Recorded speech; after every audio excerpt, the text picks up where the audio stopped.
These are not my real glasses. These are just fake. These actually are just like, there's no lens in them. I do have glasses and I wear contacts every day, but I thought these looked cooler than mine.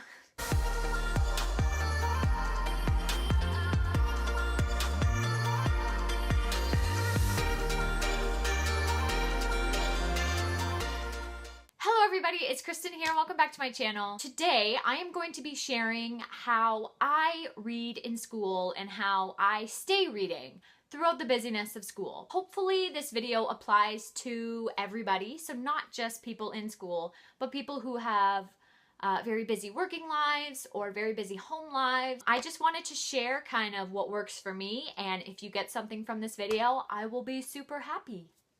Okay. So I want to put a disclaimer out there that this is just what works for me. This is nothing complicated. Honestly, it's a pretty simple list, but I just wanted to share what works for me. So don't expect to get any great tips and tricks from this video. You can try some of my ideas, maybe see if it works for you, but I just want to say this is what works for me. It doesn't work for everybody, but you can try. You can let me know if you do some of these strategies. So I'm just rambling, let's get into the video. The biggest thing that I find keeps me reading in school and how I read so much is I read on the bus to and from school. I have an hour-long bus ride to and from, so 1 hour there, 1 hour back. So that's probably the biggest reading chunk of my day. I don't get motion sickness in the bus, so this really works for me.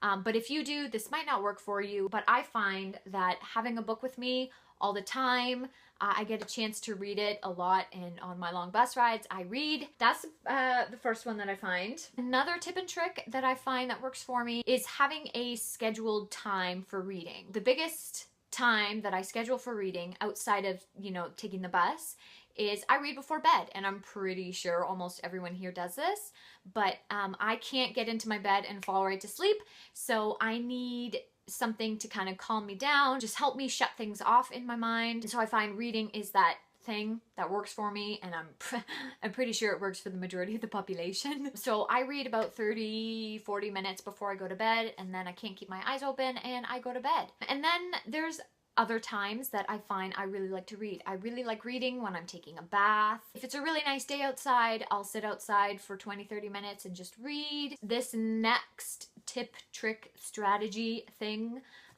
again, this is probably said by almost every booktuber ever, is carry a book with you. I always have a book with me, and I'm sure all of you have a book with you all the time too, but seriously, if you always have a book with you, you never know when you'll get a chance to read. I have had moments where I have had an hour waiting for someone in the car and I didn't have my book with me, and I was like, what do I do now? I took a nap, so that still worked out, but I find always having a book with me really helps me read a lot and keep reading, and it just feels good always having a book with me. It's like a comfort, like a stuffed animal, but book lover version. Another thing that I find for me is having ebooks. I have my Kobo, my e-reader, and it is like less than a pound. It is not heavy at all, and so it's really easy to put in my bag, and I can have so much books on it. I love it. The battery's low, I need to charge it. Carrying ebooks with you is a really good idea for if you find you carry a heavy bag or you don't want something that takes up a lot of space in your bag. This is a really good option. The other thing that really works is having just mass market paperbacks.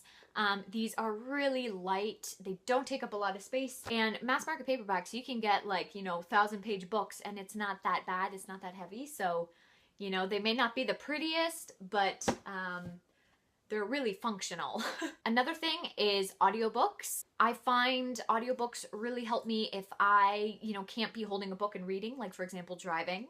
I find audiobooks are a really good option for that. I never used to use audiobooks before I got onto BookTube, but once I got onto BookTube, I started trying it out and seeing how it worked, and it works really well for me.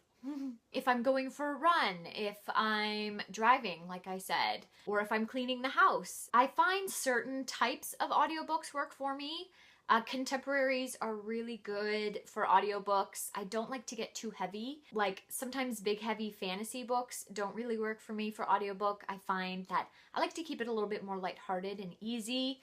Also my attention will kind of, drift off to the side, and I will not have listened for like a minute or two. So don't have too complicated of a book if you get distracted while listening. I try to keep it a little bit more simple. I find contemporaries really work for me for this. I have 2 more points. So one is reading a little bit every day. So that just seems like common sense, but honestly, you kind of want to keep yourself in the habit of reading. Obviously, you can do what you want. If you like having, your Saturday, Sundays, your weekends as your reading time, and you read like 10 hours over the weekend, that works for you, go for it. But I find that I like to read a little bit every day. It helps me kind of stay in the book. And the minute I start to watch YouTube videos or watch movies or play video games, I start to choose that over reading.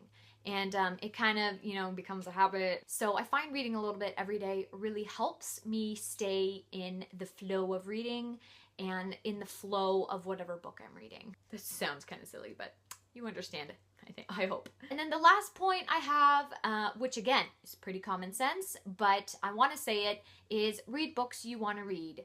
Don't read books that you feel forced to or that you're not in the mood for. Honestly, read books that you want to. If that means, a fantasy book all the time for like 6 months, do that. Read what you want to. This is your reading life. I call myself a moody reader, and that basically means if I'm feeling something different, if my mood changes for a book, I'm just gonna go with the flow. I'm gonna pick up whatever book I'm feeling. A big risk factor for reading slumps is reading a book that you are not in the mood for. Let's just try to avoid reading slumps because we've all been there. It's not easy to get out of. It really isn't. Don't force yourself to read a book that you don't want to read. Peer pressure. Life lessons with Kristen. So that is all the things I wanted to share with you guys today. This is what works for me, how I stay reading in school. With all the required readings I have, sometimes my brain hurts and I need a break. Don't let reading become an obligation. Let it be a hobby. Let it be your pastime, your fun getaway from the world, which I'm sure it is for everybody, but it's a nice reminder. So yeah, that is basically, my voice cut out there. That is what works for me. Let me know what works for you down below. Let's have a conversation about how you keep reading in your busy life. Thank you so much for watching, guys. Give this video a big thumbs up, click subscribe, and I will see you all in my next video. Bye!